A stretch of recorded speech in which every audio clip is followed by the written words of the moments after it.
আগে আমি আলোচনা শুনতেছিলাম, এখানে একজন অতিথি এবং একজন বক্তা বলেছে পীরের দরবারে যাওয়া যাবে না।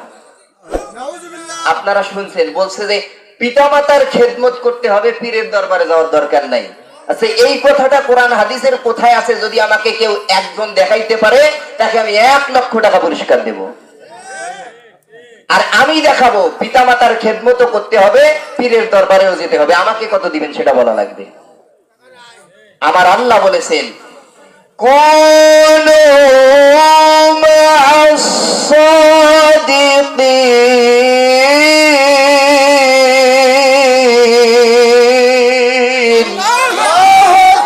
আমার আল্লাহ বলেন, ও দুনিয়ার মানুষেরা রে, তোমরা আমি আল্লাহকে ভয় করো এবং আল্লাহওয়ালা সত্যিকারের ওলি যারা, তাদের সঙ্গী হয়ে থাকো। কে বলেছে? কে বলেছে? আল্লাহ বলেছে। আল্লাহ তো বলতে পারতেন যে তোমরা মা বাবার খেদমতি করো, আল্লাহওয়ালাদের সাথী হইও না। এই কথা বলছে কোথাও? তাহলে আপনি কেন বলেন যে মা বাবার খেদমতি খালি করতে হবে, আল্লাহর ওলিদের সোহবত লাগবে না? এই কথা বলার অধিকার আপনাকে কে দিছে? কি কথা বোঝাইতে পারছি? এখন আপনি প্রশ্ন করবেন যে মা বাবা সব থেকে বড় পীর। হ্যাঁ, কথা বাস্তব। পিতা মাতা আপনার কাছে সব থেকে বড় পীর, কথা বাস্তব। কিন্তু কোনদিন কোন আল্লাহর ওলি কি বলেছে যে তুমি আমার পায়ে এসে পড়ে থাকো, আমার খেদমত করো, পিতা মাতার খেদমত করো না? কেউ বলছে? একজন দেখাইতে পারবেন? আপনাদের এখানে নুরিয়া দরবার শরীফ, আমিও নিজে একজন ভক্ত, আমি অধম নগণ্য গুনাহগার নুরিয়া দরবার শরীফের ভক্ত। এখানে অসংখ্য ভক্ত আছেন। হুজুর কি কোনোদিন বলছেন যে আমার খেদমত খালি করো, পিতা মাতার খেদমত করো না? বলছে? তাহলে আপনি কেন বললেন যে পিতা মাতার খেদমত করো, সেটাই বড় পীর? আচ্ছা, বড় পীর ঠিক আছে, পিতা মাতা কি আপনাকে শিখাইছে কিভাবে ওযু করতে হয়, কিভাবে গোসল করতে হয়, কিভাবে নামাজ পড়তে হয়, কিভাবে নখ কাটতে হয়? এই বিষয়টাও আমার পীর আমাকে শিখাইছে। কিভাবে নখ কাটবো হাতে, এই বিষয়টাও আমার পীর আমাকে শেখাইছে। কিন্তু আমার পিতা মাতা আমাকে কিছু শেখায় নাই, শুধু জন্ম দিছে কিন্তু কিছু শেখায় নাই।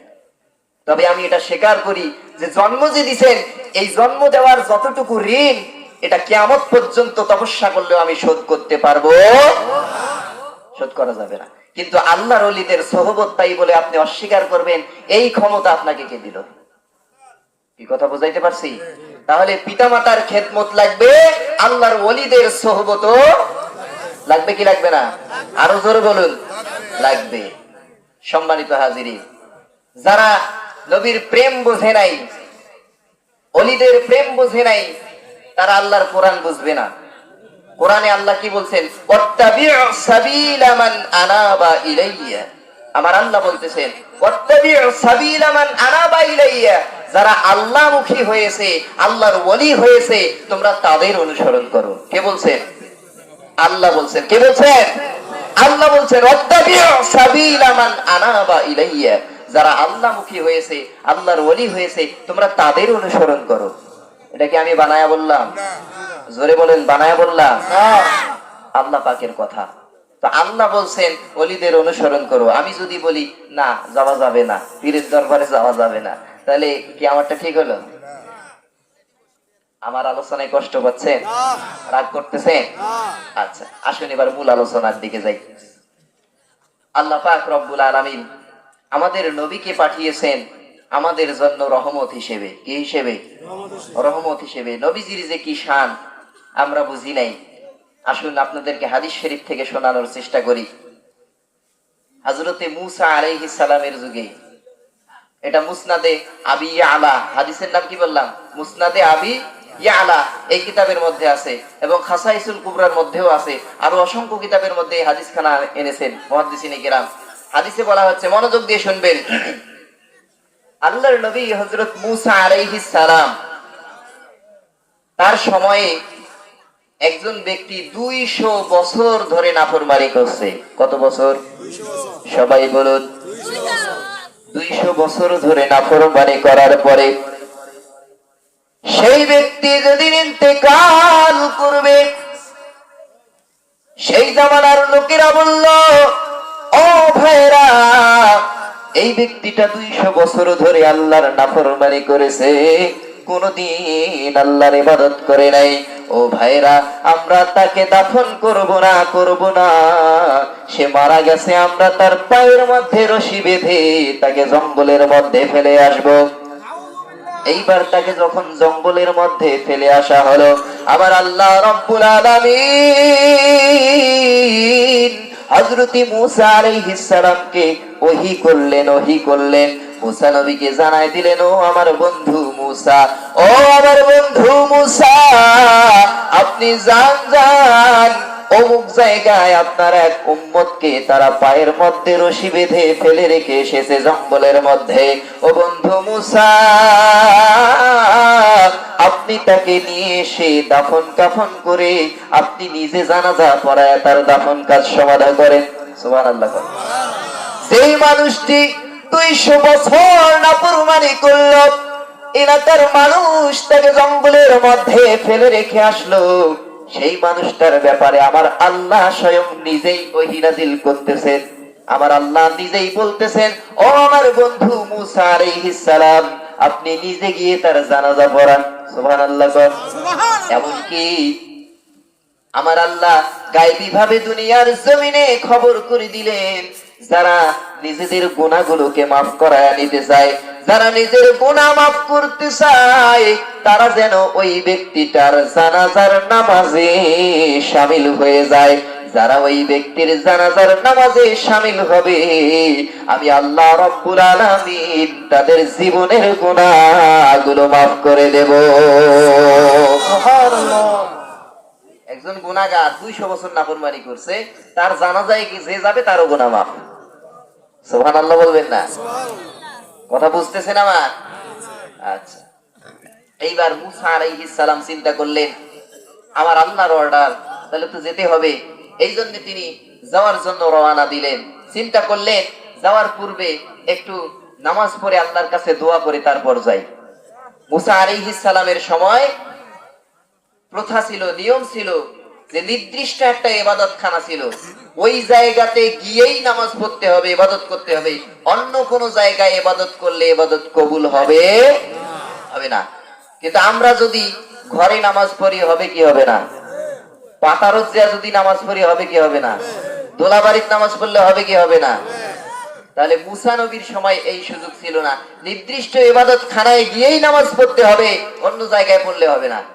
কিন্তু আমাদের জন্য আমার আল্লাহ গোটা পৃথিবীর জমিনকে মুসাল্লা বানায় দিয়েছেন, যাই নামাজ বানায় দিয়েছেন। আপনি যেখানে সময় হবে সেখানেই নামাজ পড়বেন, নামাজ কবুল হয়ে যাবে।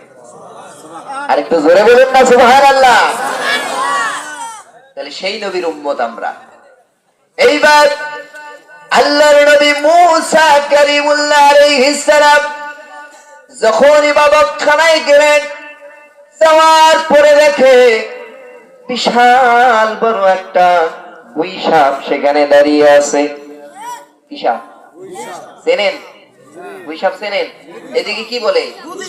গুদি সাপ। আমি রংপুরের মানুষ, কিন্তু রংপুরের কিছু কিছু ভাষা ভুলে গেছি। দীর্ঘ 10 বছর থেকে বগুড়ায় থাকি, অনেক ভাষা ভুলে গেছি। যাই হোক, এই গুদি সাপ ইবাদতখানার দরজায় দাঁড়িয়ে দাঁড়িয়ে কান্না করতেছে। আল্লাহর নবী মূসা আলাইহিস সালাম সামনে গিয়ে যখন সাপ দেখলেন, দেখার পরে ভয় পেয়ে গেলেন, আর সামনে আগানোর সাহস পাচ্ছেন না। এইবার ওই গুই সাপ আল্লাহর কাছে কান্না করে বলে, রব্বুল আলামিন, ও আমার আল্লাহ, আপনার বন্ধু মূসা কালিমুল্লাহ আলাইহিস সালাম এসেছে, আপনি আমাকে একটু জবান খুলে দেন, আমি আপনার বন্ধুর সাথে একটু কথা বলতে চাই। আমার আল্লাহ রব্বুল আলামিন সাপের জবান খুলে দিলেন।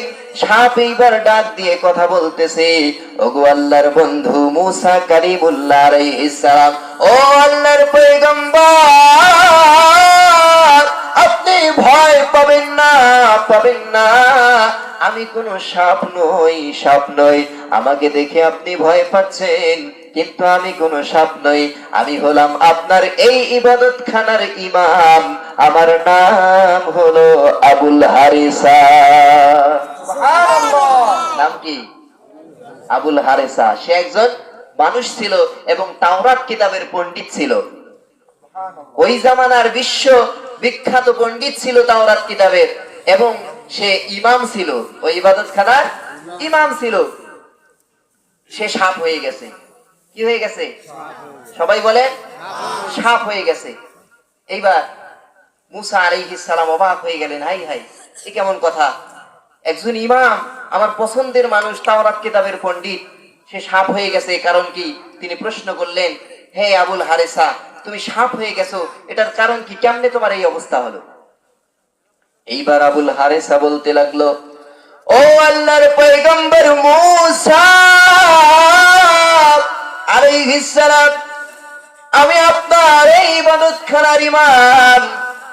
আমি দীর্ঘদিন ধরে তাওরাত কিতাব পাঠ করি, তাওরাত কিতাবের উপর পাণ্ডিত্য অর্জন করেছিলাম। ওগো আল্লাহর নবী, আমি যখন তাওরাত কিতাবখানা পাঠ করি, তাওরাত কিতাব খোলার পরে আমি যত পৃষ্ঠা পড়ি, একটু পর পরই দেখি একটা নাম, সেটা হলো মুহাম্মাদুর রাসূলুল্লাহ সাল্লাল্লাহু